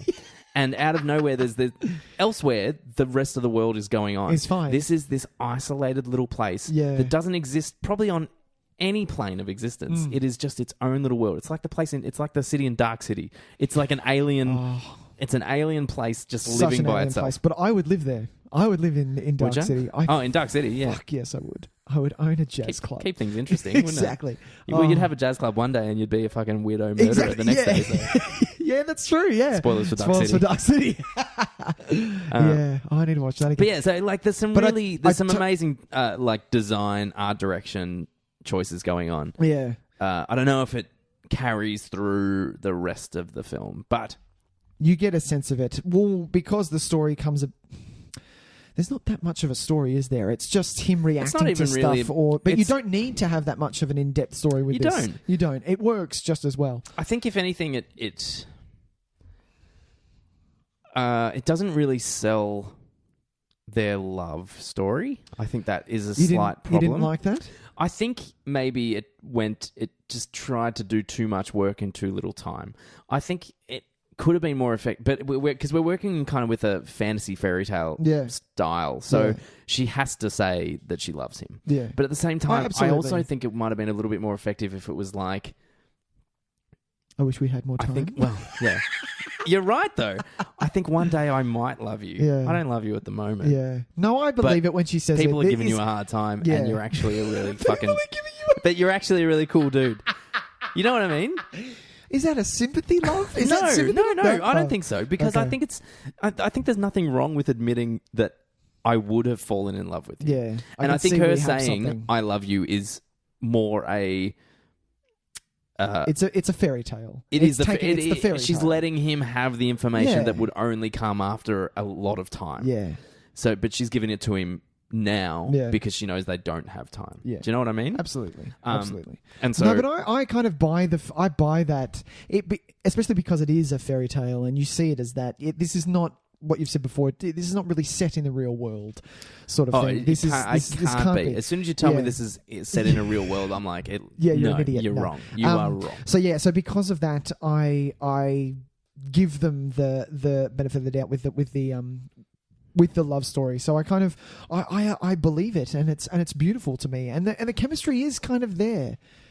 It is. I think they do have chemistry. Yeah, they've got an odd chemistry though. It's not your normal. It's very irregular. It's a weird way of saying it, but it's not a sexual chemistry. No, it's a love of. It's a very innocent love. Yeah, exactly. And that's nice, and that's fine. And considering. Well, one of the problems I do have with the movie is Anthony Michael Hall. I think his character is awful and derails a fair bit of this film. Okay. Just because he's so... What's the purpose of him? No, the purpose of him is clear. The purpose of him is too clear. It's clear from the moment he steps into this fucking frame. Yeah. We're like, oh, you're an asshole. She's got no reason to actually like you at all. Yeah, but you're an asshole all the way through. Yeah, that's a good point. You're going to cause... Okay, great. You're the antagonist. He's the most two-dimensional thing in this film. Yeah. And considering we are dealing with deliberately two-dimensional characters, it's a lot to say that he is the most two-dimensional. Because you look at people like well, it's not Peg, but it's basically Peg Bundy, Katie Seagal. Who I reckon if you had asked me 10 years ago who plays that role, I would have said it's Katie Seagal, but it's not. It's not. She was great. She's excellent. I love her but character. she is Peg Bundy, but then shows a kind of darker underside. Absolutely. You look at somebody like Alan Arkin gives one of my favourite performances in this film. Oh, this is a whole segment for me. Yeah, and which we'll get to him in a second. But he shows a layer that so many. What Anthony Michael Hall unfortunately doesn't do is show any kind of layer. That's true. He's basically just a fucking asshole. Yeah. And for me, it brings up that eternal question where I'm just like, Winona Ryder, for a person that could fall in love with Edward, would never be with that kind of person. Yeah. I'm not saying that she's suddenly awoken to the idea. Bottom line, someone who is capable of feeling affection towards someone like Edward could never feel affection for somebody like him. I don't know, Tys. I've been out with some dicks. I've been out with some, it's the same thing. But do you know what I mean? You go through periods in your life where you know. I'm not going camping with them, and then when they randomly show up on my door, and ask me to rob his dad, I'm like, you know what, you're not for me. Yeah, straight off the bat, how did you see this? Did you get so when we get introduced to him? They get out of the van. They've just come back from camping, and he goes, "Oh, my dad, he's locked me out of the house. I'm probably gonna have to sleep in the yard again." Blah blah blah. Yeah. And she goes, "Oh, you forgot your forgot He's got his hand over her. You forgot your hand. He goes, "Oh yeah, I did, didn't I?" And it kind of there's a moment, and it's kind of like, dude, what the fuck? But this is what I mean. Problem? He needed to be three-dimensional in some way. Either be maybe. When we first see him, not that bad a guy at all. It needs to and be then it comes from the jealousy that he sees. It needs to be or the alternative is that he seems like a complete asshole, but we are somehow justified. And that's what I think that they tried to do by the way he talks about his dad. Yeah. And I'm like, you're not selling that. Yeah. That's not enough. Just because your dad is when it's like he's your dad, he's not going to arrest you. And he's like, of course he will. That's it. And I'm like, no, that's not enough.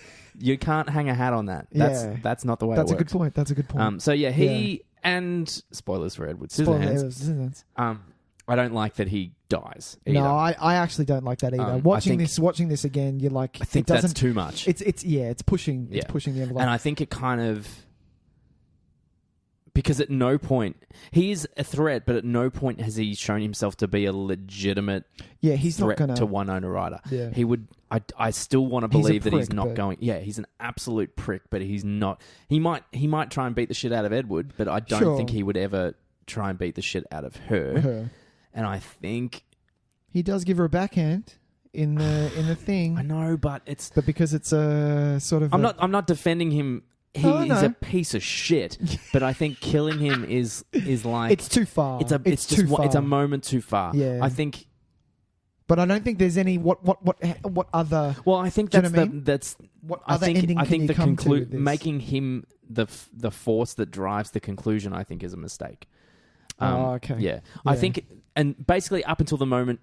It should have just been the townspeople when he runs with away. Pitchforks. Yeah, well, it should have essentially not exactly pitchforks, but they might as well have pitchforks. Oh no, that's what I'm saying. Yeah, they are the when he runs away after accidentally. I think that should be the end of the line for Anthony Michael Hall. Yeah, because he almost killed her brother. Yeah, and he does get a mean slash on his arm and as well. He gets a mean slash, and the townspeople kind of. Oh shit! Hey man, Edward's bad. You're fucking drunk. We saw you driving. Yeah, exactly. Get the fuck out of here. Yeah. Even though they still want to kill Edward. Like it's a different kind of. Do you know what I mean? Absolutely. Just because you can still hate Edward and be fearful of him, and appreciate that this guy's a piece of shit. That's true. You can still do that at the same time. You don't need an ending. That is, I don't.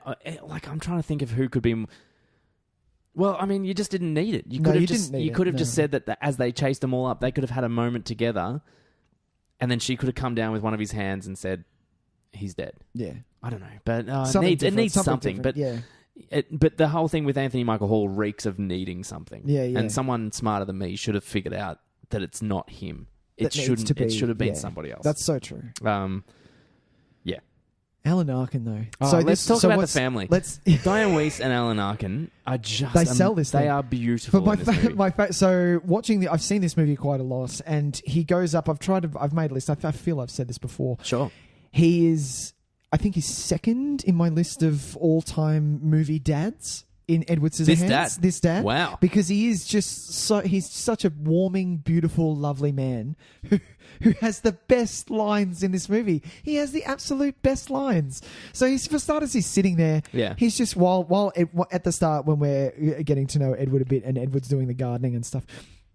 He's sitting there with a beer, a fly swatter, which is so positioned so perfectly, watching bowling in the yard. Like, when does that happen? Who does that? And that was another example when I was looking at the production design, because it's literally his television, his lounger. Yep. There is, I think, one little stand next with to a him. fly swatter on it. And nothing else. And just green grass. Yeah, exactly. And I'm like, that is not... Oh, there's a hose, because that's the hose that they use to clean his... But that's not how houses exist. No, exactly. It was a great moment of production design.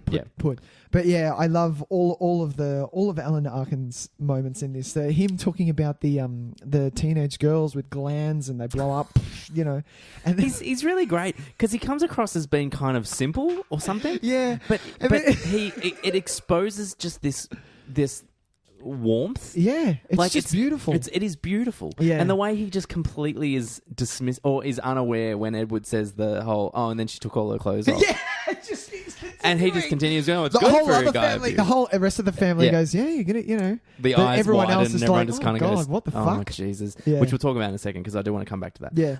But yeah, even like the moment with you can't buy car with cookies.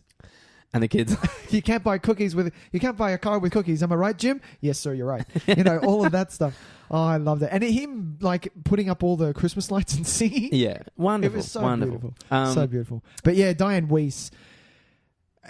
It's really Academy Award winning. Seriously, she's beautiful. And in I this love movie. What I didn't notice. So stunning. One of the best moments in this. She has one of the most perfect arcs, and kind of the crux of what this movie brings is her realization of what she thought she could do for Edward, bring him down, and then saying, "I think it's better that he goes back." I think it is like, better, yeah. Oh, jeez, it's heartbreaking, absolutely heartbreaking. And she's stunning. She's stunning. I think one of my favorite moments in this movie is the little haircut montage. Yeah, and then he grabs the little thing, brushes off the chair, and it pans up, and it's because it's her turn. Yeah. And I was just like, oh, it's just perfect. It was stunning. Like they build her and Edward's relationship so well, so effectively, and so with so much warmth, and it's just lovely. And as far as comedy goes, like Diane Weiss sets the bar in that first she's scene. Always so funny, man. Like Avon calling,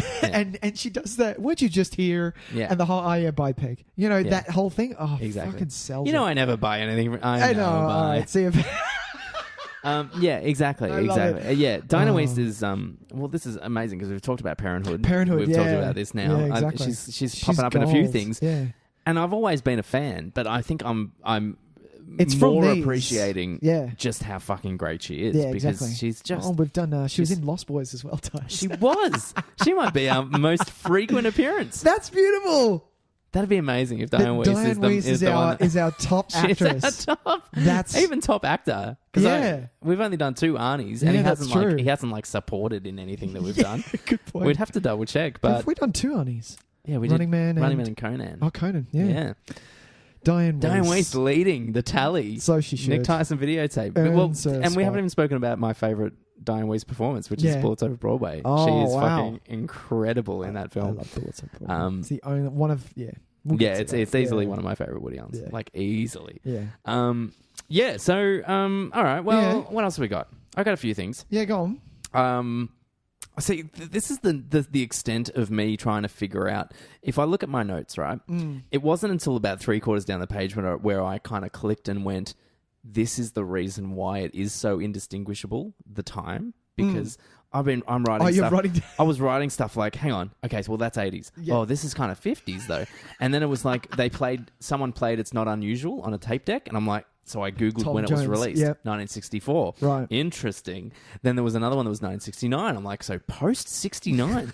No, that can't be right because there's nothing 7.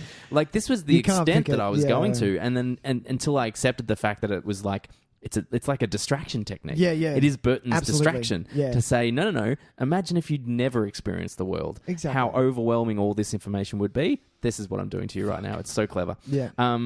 But what I loved this was what I came to the realization looking at the histories of everyone that came together to make this.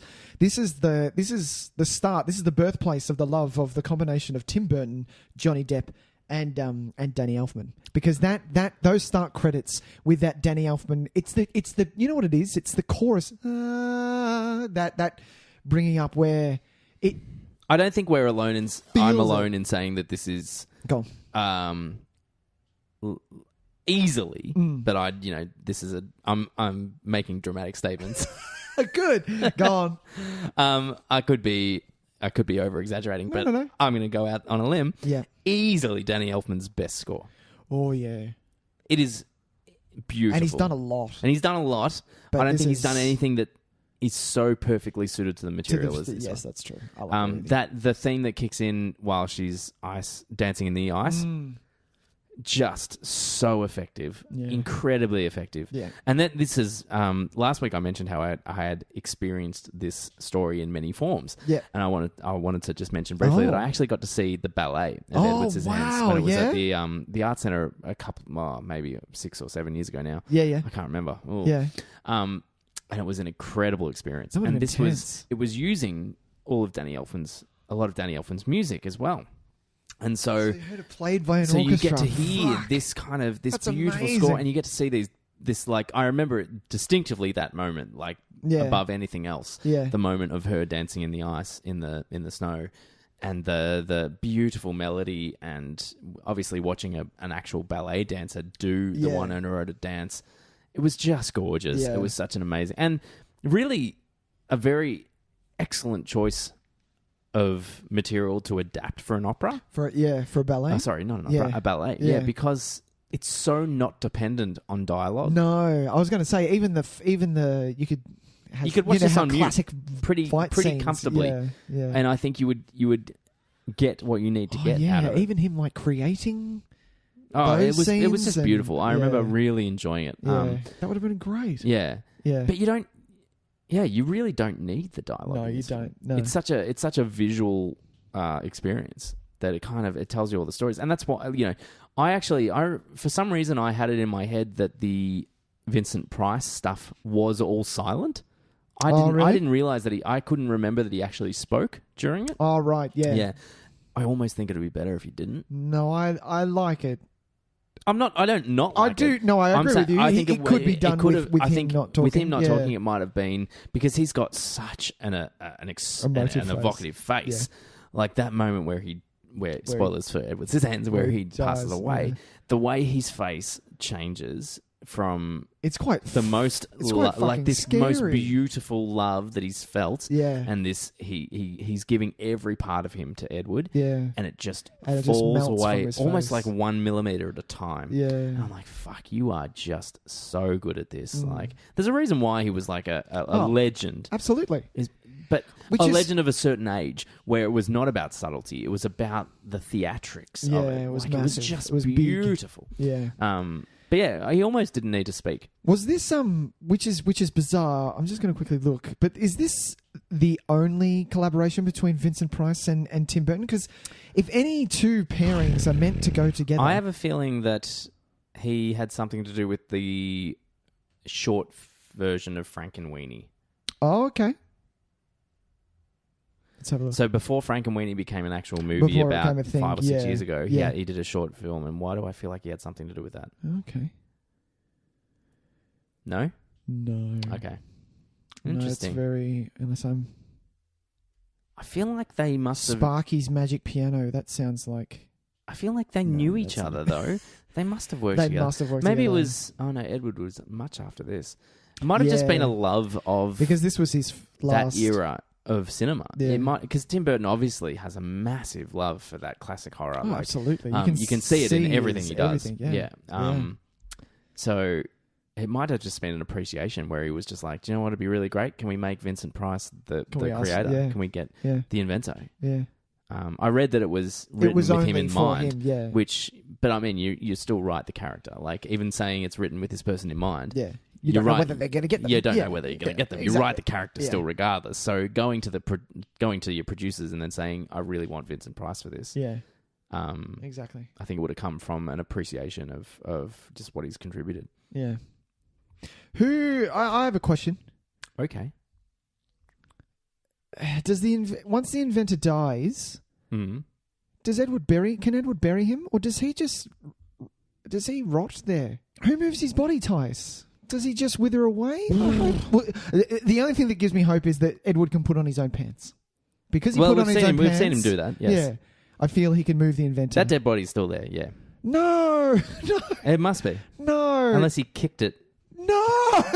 And rolled it with his foot. No, he would have. Or he chopped it up into little pieces. He would have picked him up. He would have picked him up. No. He would have chopped him up. Chopped him up into small pieces. Okay, and the other question I have is, who is giving Edward this ice?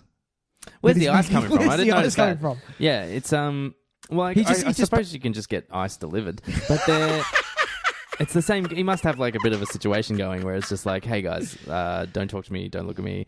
I'm meant to be dead. No, I think someone came across. Someone came across and tried to sell like an Avon lady. A door-to-door salesman kind of came in and he said, "Wow, look at all this stuff. If I gave this guy some ice, do you reckon he can ice sculpt the shit out of this?" Maybe. Yeah, those are my questions. Well, there you go. They aren't depth questions, but not particularly in-depth questions. But sure. No, look, that about wraps. It does. We talked too quickly. I feel like I didn't talk anything, but no, we've talked for about 40 minutes. That's pretty good. This is a beautiful movie. It is. Look, it is beautiful. This is one of the movies that I really can't wait to show my children. It's one of those ones that it's a bedtime fairy tale. Yeah.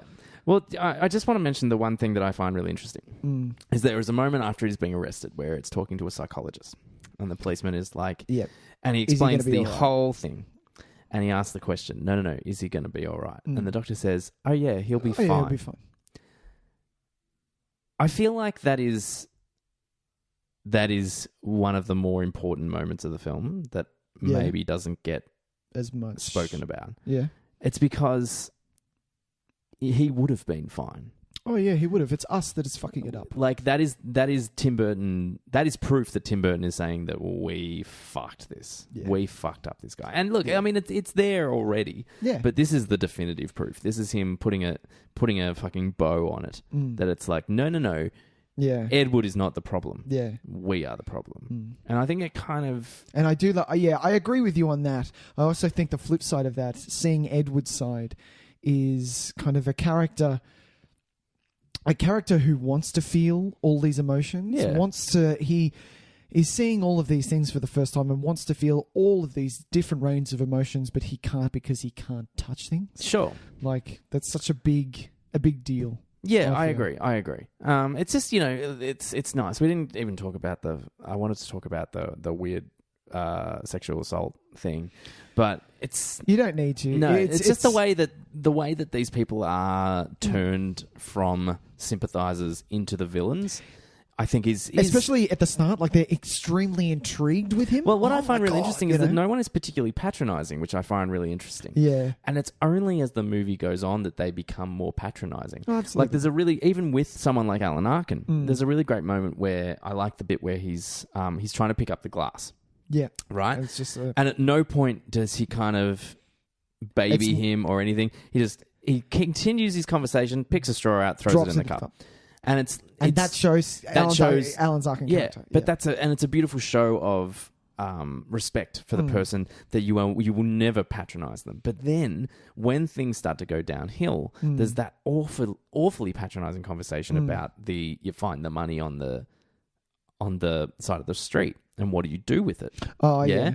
And you think that's patronising? Yeah, massively really? patronising. Because that he would never have had to ask that question if it wasn't for the rest of the people suddenly turning on him. Yes, that's true. Oh, yeah, that's true. And there's a really interesting moment where there's the same guy that says, don't let anyone tell you that you're disabled. Calls him a cripple. Yeah. Have they called the cripple yet? Yeah, that's true. Have you? So it's really great how they turn from being a town that idolizes him, but in a way that is absolutely normalizes him. Yeah. Yeah, it's not just that they're... No, he's just one of the bunch. He's just another guy. Like the way they're just like, oh, we're going to invite you to cards, but don't cut the deck. Yeah. It's just a little gag. But really... But he's one of the gang They already. want him to come and play cards. Yeah. You know, all the women want him to taste their salad because it's like, Edward, all the women want him to cut their hair. Although there's that weird moment that she orgasms while her hair there's a whole cut. Different thing with Ted Bundy. She makes them really... She kind of throws some weird spanners in the works if we had 2 hours, we could talk about a little bit longer. Yeah. But then the way that turns, the way they go from being... It's because they never baby him. Yeah, they only baby him when he becomes a threat. It's almost like not only does he become threatening and they are scared of him, then they baby him as well. Yeah. Which I thought was really interesting. And it's quite gradually as well. It's not a defining moment. No. That happens. It builds over about 15 minutes of screen time, which I think is effective. And unfortunately, it does start with him running away from Peg Bundy. That's kind of the start. The start of it all, which she took all her clothes off. Yeah, which kind of is sad because I think, you think about how things could have gone differently for him. Yeah. If he wasn't sexually assaulted, he could have been. Yeah, it's kind of sad. It is. Well, that's the point of the movie. The point of the movie is to show the sadness. I feel. I agree. I agree. I think it's I think it's the kind of movie where it's like, hey man, don't give shit to the dude that's different from you. Like, I love that your thing starts with, hey man. But this is, the moral of the story is, hey dickhead, that kid that's a little bit different from you, just give him a fucking break. Exactly. All right? And be who you like. Be true to yourself. Don't be. Dude that's a little bit different, don't worry about it. Yeah. Be who you are. Exactly. And that's a great message for these movies to have. And I think a lot of movies have them. I like that this movie takes a bit of a different kind of tact with it. Yeah. And tells a very familiar story in a way that is in no way familiar. Yeah. Hey, can I just mention before we move on? Oh, go on. Winona Ryder generally is pretty great in this film. I like her. But for fuck's sake, her as the old lady, when she's got old lady makeup, she is awful. She is awful. Okay, all right. I'm going to come... No, it's not even that. It's... she's doing like the... you know what? I'm going to come to bat for Winona because I think that this is actually better. This is better than however many years later in fucking Winter... Is it Winter Soldier? When Agent Carter is old. You reckon? I think that makeup is better than Agent Carter. I'm not saying that the performances are better. Not bad. I'm just saying that the makeup, doing it CG with Peggy Carter. Oh yeah, okay. is better. Look, the makeup's not bad. It's more that it's the fact that she goes. Awful. In my day, we saw. Let me tell you the story. Oh, what the fuck is that? You're a goblin, man. She does, what the fuck she sounds like a goblin. She's awful. She's awful in the beginnings and ends of this film. She's excellent in everything else. No, Tyson, I'm gonna. It's what the line is. What's what the line is? What? She sells it well, and I'll give it, because I'm not a huge fan of Winona. I agree with Family Guy where they say, "Oh, this is just awful. Can we do another scene? Can we have at least the naked? Yeah. Oh, we can have a naked scene. Right, we got a film. I agree with that. Sure. She is most good. But no, there is one line in this in the end where she says it that sometimes you can still see me dancing in it, and I feel that she sells that as the old lady. I think that's really good. Do nothing for me. The prologue and the epilogue of this film do nothing for me. Do nothing. It starts for you with Avon calling. That's it. Pretty much. Okay, fair enough. Edward Scissorhands. That wraps us up, kids. Yeah, that's all we're going to talk about. That one. That's all we're going to talk about. Very good. Hey, shall we move on? As far as just that's fine. Just quickly. Of course. As far as going on because you've really struck a chord with me by saying with Avatar that it has no fucking pop culture. How much has this, people... Edward Scissorhands, Edward Scissorhands has made a cultural impact. Impact. People still dress up as Edward Scissorhands for absolutely. Halloween. People. 100%. You say Edward Scissorhands, the emotion of this film comes out in people. They know about this. I know people that when because obviously I have a lot of experience with theatre and stuff. Yeah. I know people that when they are designing a theatrical aesthetic say, "Oh, we want an Edward Scissorhands kind of vibe," See, there you where go. they want distorted reality, small town America. Right. See, there you go. It has a cultural impact, 100%, 100%. It has a ballet. Yeah, it has a musical. I'm pretty sure it should have a musical. It does. It has a musical. It lends itself very well to a musical. Yeah. Although you'd want Elfman's some of his themes because they are quite beautiful. Yeah, exactly. Very good. Hey man, so before we move on to crossing the streams, it's time for mailbag. Oh, do we have a mailbag song? I'm going to find something. No, actually not. I want something like boop boop boop boo doo doo doo. No, I was thinking about doing something like what's it called? Wait a minute, Mr. Postman. Oh, nice, Mr. Postman. Yeah. Oh yeah. Something like that. We could do that. Maybe we're doing that from now on. Not like that. No, we are. We're going to be the fucking Four Tops, and we're going to.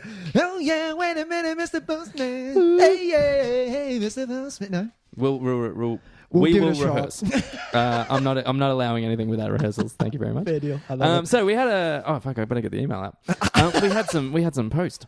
I'm very excited about this. Yeah, mailbag me. And so we're going to have a little chat about this. Put me in the bag. Put you in the bag? How does that work? Put me in the bag with the letters. With the letters. So you'll dig them out one at a time? Yeah. All right. So here we go. This is from friend of the podcast, Emily Rose. Hey, guys. Lovely. I'm a massive teen movie lover, and I know you guys like to give them the due they deserve, which is true. Yeah. And in brackets, especially late 90s films. Can't hardly wait. Am I right? You are right, Emily Rose. Preston Mine. Can't hardly wait. That moment where he's doing Paradise City and he falls over and then just jumps straight up and catches the microphone is like fucking cheer. Insanely classic. Anyway, I've been crushing on teen movie soundtracks lately, particularly the 1999 classic Jawbreaker. Ooh. And I'd love to know which teen soundtrack you guys like the best. Keep up the fab work. Emily Rose. Whoa. Thanks, Emily Rose, for the email. If you would like to send us an email, you can get us at nicktysonvideotape@gmail.com. Like Emily Rose did. And if you send us something that we want to talk about, you'll get on the fucking show. This is a bit meaty. This is a little bit meaty. So, spoilers: Jawbreaker does not appear on any of our.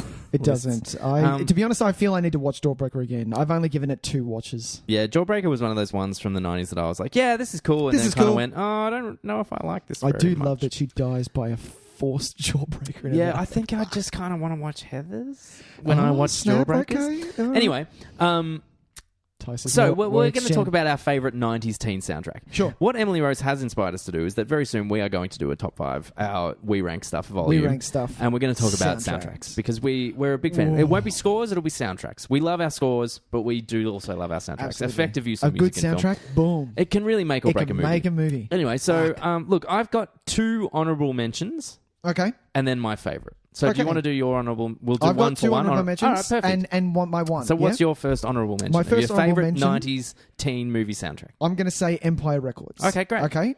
The thing is with this, I'm talking about the track. I'm talking about the soundtrack of the film because the soundtrack that you buy at the shop or fucking Scream or whatever now interesting. was very different. I went soundtracks that you buy at the shop. Right. I went based on the track listing on the CDs of the soundtrack. Okay. Because yes, you are right. Because that's there. Well, it's not theory, even the right Tys, version of Sugar High. Yes, exactly. That kills me. Exactly. Because I want to hear the version from the movie. Yes. Not this fucking shit thing that's on the soundtrack. Oh, yes. So this is the one anomaly because, to be honest, Tyson, I should go to the shop, buy the soundtrack for Empire Records, and it should be that.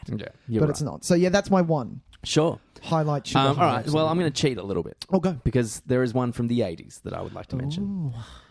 And so that's why I didn't make it as my official one, but I just wanted to give a little mention to it. Don't. No, well, because the funny thing that I found is that there would be many that I love one song. Yeah, you can. Yeah, no. But doesn't count, I feel. It's not enough. It's not enough. So the one honourable mention from the 80s that I want to bring up is the soundtrack to Back to the Future. Oh, sublime. Because not only do you get two fucking amazing Huey Lewis and the News tunes. You do, but you also get Earth Angel and Johnny B. Good. Oh. So we're talking like doo-wop classic. Absolutely. A early rock and roll classic. And Power of Love and Back in Time. Two amazing Huey Lewis tunes. So even if on a track list with 10 other songs, boom, you're pretty much fine. You're laughing. You're fine. So that was one of my honourable mentions. Earth Angel. Killing me. Would you be mine? My darling girl, love me all the time. What a fucking song. What a song. Yeah. Next. Okay, my next one, which this one had a big impact on me. This has a lot to do with what the music I'm drawn to now is Dazed and Confused. Oh, okay, nice. So this film, as well as my parents who listened to Black Sabbath, this opened me up to all that. Yeah, sure.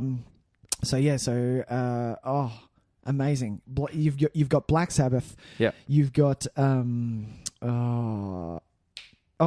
you've got Ted Nugent. You've got the Runaways. The Nuge. Who's turned out to be a real fucking piece of shit fucking recently. Asshole. But yeah, fuck him. Fuck the Nuge. We don't like him on Nick Tys and Videotape. We could stand that right now. But yeah, you've got Foghat, Slow Ride. Yeah, Slow Ride. I love you've got Alice Cooper, School's Out. No, you've got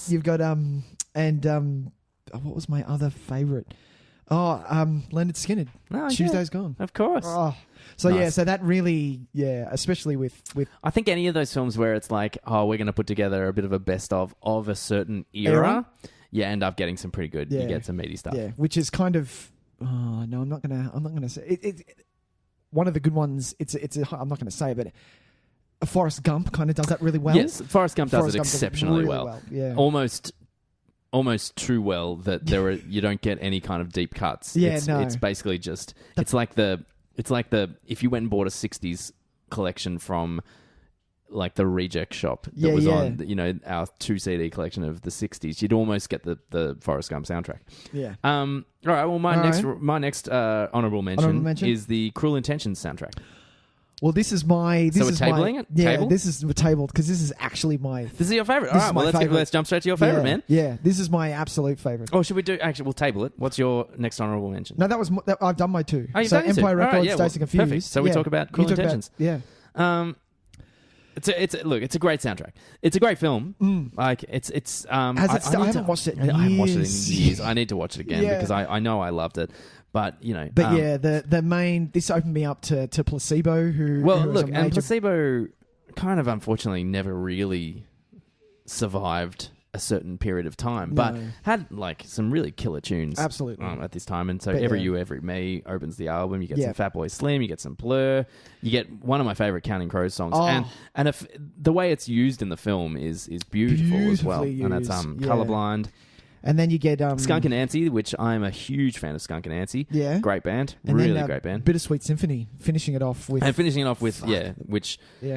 that song is on everybody's favorite list, surely. Like as soon as you hear that violin riff, shit, everyone just kind of wakes up and goes, "Oh fuck yeah, I love this song." So I'm with you there, man. Like it was definitely Cruel Intentions. Yeah. It was, I believe my brother stole my CD, and but it was played to the point where the case fell apart. It was well loved. Yeah. Awesome. Yeah. Well, so what's your number one? Well, my number one. This is actually a film we've discussed already on Nick Tys and Videotape. Yeah? That is my favorite soundtrack. And you want to have a guess which one it is? The Craft. It's not The Craft. You're close, though. Fuck. It is. It is? Go. The Lost Boys. Oh, of The Lost course. Boys soundtrack is easily my favourite. It is also not a 90s, but because... It's not a 90s. It was teen. It's definitely a teen movie. Yeah, and I it's a went, teen you know what? movie, yeah. I can't top this. Yeah, well done. I couldn't top it. So well done. I just went and especially with it. that start, that... Well, so My Little Sister is actually legitimately one of my favourite songs of all time. Well, amazing. I think it's so it gets to your bones. Like those start beats to open that movie, like and the choir of kids and everything, yeah. like it's so effective. But then you've got In Excess and Jimmy Barnes doing their thing on Good Times. Yeah. You've got some really clever covers. Like the Echo and the Bunnymen, People Are Strange, the Doors, and stuff like that. Yeah. The Roger Daltrey, Don't Let the Sun Go Down on Me. There's some just very interesting tracks on this. Yeah. And such a good... In a movie that I just absolutely love. And we love it. Have no apologies for whatsoever the amount of love that I have for that movie. So Highlights. It was a bit of a no-brainer for me. I kind of... Absolutely. Although I wanted to kind of... make it 90s. I thought, you know what? I'm just going to make it teen movies. Yeah. I'm just going to say teen movies. Yeah, fair deal. Well, I made it. My prerequisite was it was teen movies that I watched as a teen. Oh, that nice. was my prerequisite. That's not a bad way to look at it. Yeah, I had to because thinking now, Tyson. I was thinking now. If I was a teenager now, what soundtracks... you know what I'm listening to? I'm listening to Perks of a Wallflower. Oh, yeah. To open myself up to Bowie. Yeah, I was about to say that was a good soundtrack because it was kind of retro. Yeah. So. But that's the thing. That's what Dazed and Confused did for me. No, good point. Yeah. Good point. And the other one, Tyson, is fucking Sing Street. As if you're not having that as a fucking teen movie. I mean... Yeah. Spoilers for when we have our favourite soundtrack conversation, but Sing Street is going to make an appearance. It's going to have to make an appearance. The fact that I can love those songs so much, singly even, despite the fact that they are original songs written for a movie, absolutely, out of control. Yeah, out of control. But yeah, just before we head off we've just still got to cross some streams. Oh, we're going to cross some streams. No. But highlights for the Lost Boys because I love that. Love that soundtrack as well. Is that saxophone song? I love that. Yes, I've played that. Yes, just on its own when we worked at JV. Yeah, God, but it's something else. It's something else. Mm. Crack out the baby oil and absolutely find yourself a buff man and just give him a saxophone. Put on a fuck ton of chains. Just say, hey man, can you just dance around a little bit while I play this song? Yeah, man. Yeah. Amazing. So yeah, nice mailbag. Thanks, Emily Rose. Thanks, Emily Rose. If you'd like to be featured on our mailbag, send us an email to nicktysonvideotape@gmail.com. We've had a few other emails that are going to... we're going to save for later. Yeah, look, they're going to come up in due time. Yeah, totally. But thanks for everybody who getting in touch with us. We would love to hear from you. We love talking about the things that you suggest for us. Absolutely. Even if it's just something like, hey guys, we'd like you to do a We Rank stuff on this. We'd be happy to. Hey guys, we'd like you to talk about this. That's why we made our by request segment. Absolutely. So, you can, if there's a movie you really want us to hear us talk about, go for it. We'll do the request. We will. Or we'll rank stuff. We'll rank stuff. Or if it's just, we'll just randomly talk about shit in the mailbag. Exactly. Excellent. Bring it on. Bring it on. It's time to cross some streams. Crossing the streams! I had to back away from the microphone a little bit there because I was feeling like I might burst some eardrums. Who wants to go first? I've got mine. You got yours? Go for it. Mine is, I've picked something a little different. I don't know whether I've done this. I'm pretty sure I haven't. You tell me if I haven't. My memory is shot, so I wouldn't know. Okay. You tell me. Fuck, I feel like I have. That's okay. We'll see. It is on SBS Demand. Oh, yeah. Demand. Good call. Tice. It's one of my... The love I have for this movie, it's up there. It's American Werewolf in London. Oh, we haven't done that. We haven't done that? No, definitely not. My dad showed me this at, I feel, a little too young. Which I love. But yeah, this scared the shit out of me. That everything to do with this movie. I love, even watching it now, I feel that it completely still holds up. Sure. As a legitimate, if you're just after a not too dramatic balls to the wall horror movie with a werewolf in it. Yeah, sure. Which is rare now. Unfortunately, it's a bit rare. You didn't see Wolves with Jason Momoa? That's a movie I've seen. Yeah? Yeah. Is that good? No. I haven't seen that. No, what's his name? No, I can't remember. No, so, well, this is the thing. I have never seen American Werewolf in London. London? Yeah. Yet I've seen Wolves with Jason Momoa. Oh, for fuck's sake. So what does that say about me? So this is one of the best transformations. It's directed by John... I've seen that scene. Directed and written by John Landis. Holy shit. Transformation into a werewolf. This actually held the longest sitting of cosmetics in the Guinness Book of Records of all time. Sure. This held it for, I think, 5 years or 5 or 10 years, I think. I can imagine. But yeah, it was intense. David Norton, who I actually quite love, and his friend, what's his friend's name? Oh, Griffin Dunn. Griffin Dunn was a bit of an 80s child back in the day. But yeah, American Wolf in London. Watch some horror. Watch some with a werewolf that's actually quite decent. Yeah, it's good. And quite funny as well, apparently. Oh, yeah, really funny. And one of the quickest, no bullshit endings that it's a quick... It's a freeze frame on a... Hey, okay? Yeah, no, not quite? It's not like that. But yeah, at 137 minutes, Tys, it's calling you into it. Yeah, man. Hang on. Hour 37 or 137 minutes? No, sorry, an hour 37. Yeah, that's much better. Yeah. What did I say? 137 minutes? No. No. No, it's not 2.5 hours long. 2 and a bit hours. Fuck. No. But yeah, fuck, what was I going to say? Oh, the intro to this movie is one of my favourites. All right, well, I'll have to smash it out because I've got no excuse. I've added it to my list on SBS so many, it's been there since basically the day I got SBS On Demand. I was like, ooh, I can watch this. To be honest, once we hit the month of October, Tyson, I think, there's going to be a bit of a theme. Yeah, I'm going to be catching up on a lot of these kind of things and it's just a bit of sizzle for October, but we're going to be talking about a franchise of some description. Baby. So it's going to be a lot of fun. We're going to have a franchise show. It's going to be really great. I really can't. All right, so I'll do quickly on Netflix. They've just added on Netflix because I've only just seen it pop up on my Netflix, so I assume they just added it. One of my all-time favorite movies, so there's no even question about recommending this. Is 1987's The Untouchables. Brian De Palma. It is my favorite De Palma by a long shot. It's my favorite. Oh, is it my favorite Kevin Costner performance? I don't know, because I'm a huge fan of Kevin Costner. But K-Cost. K-Cost. You call him K-Cost. I'm not quite sure, but it's definitely up there. It's my favorite Sean Connery performance. Easily.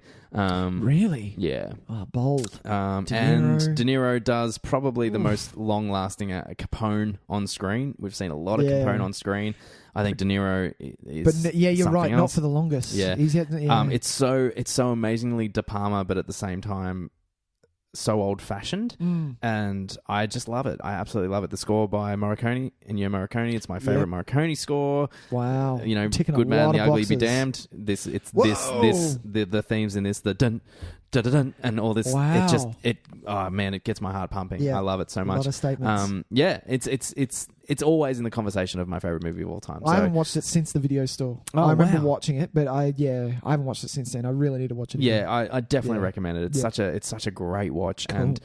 But De Palma he wears his influences quite proudly on his sleeve, but he really brings his A game to this film.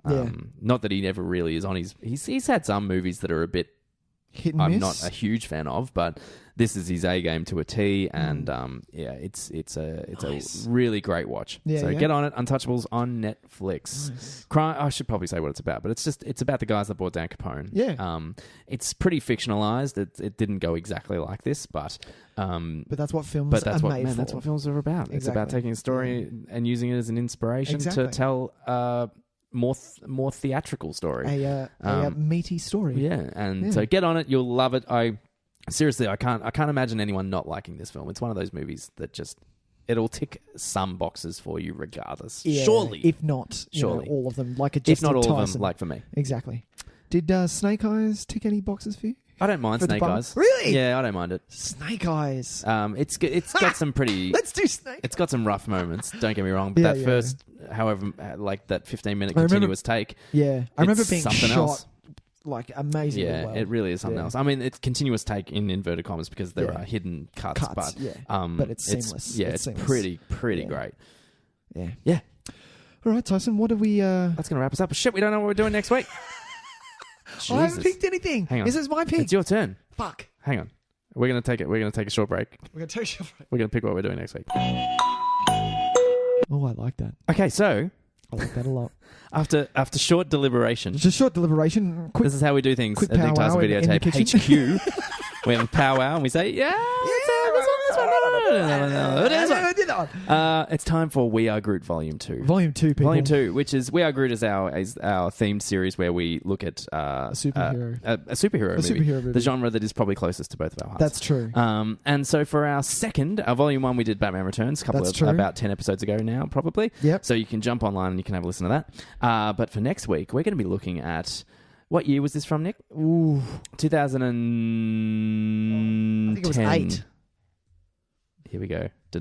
No, I think you're better. I win. Yeah. 2008's The Incredible Hulk is what we're going to be looking at. Edward Norton's only foray into... this saddens me a little. The Marvel Cinematic Universe. We're going to get to that. Yeah. Is it weird that it's almost like we're scared to talk about the actual Marvel Universe? Because this is kind of on the fringes, I feel like. What do you mean? Well, because it's like, should we get... Because once we get into it... Open the door? No, because we're opening a huge can of worms once we get into the actual Marvel Cinematic Universe. Yeah. And this one, because it is kind of on the fringes, it's like we can still talk about it. Absolutely. It's okay. It's not that bad that we talk about this one just yet true. because it still keeps a lid on things. No.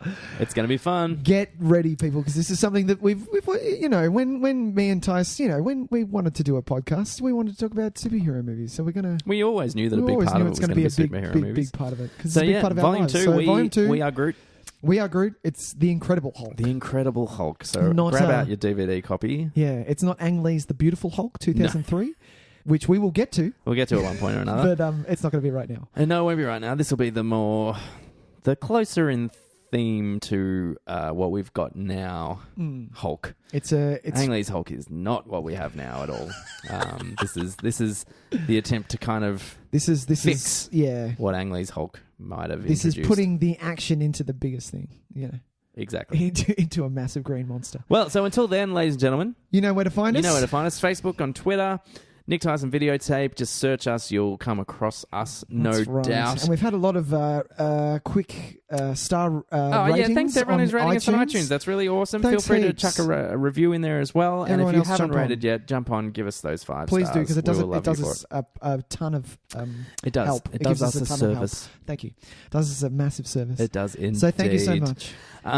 But that's it for us. And yeah, don't forget, you can email us, or if you want to just get on and type something lovely on the Facebook, or share a meme, or tell us what you thought of Edward Scissorhands. Yeah. Get on. Did we miss something? I think we missed a fair bit of stuff. We missed a fair bit of stuff. But get online and tell us all about us. Yeah. What?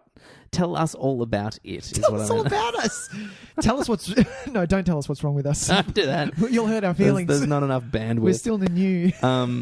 But until then. Cheerio, people. Cheerio, and we'll see you next week, Nick. Bye, Tys. Bye, man. Bye.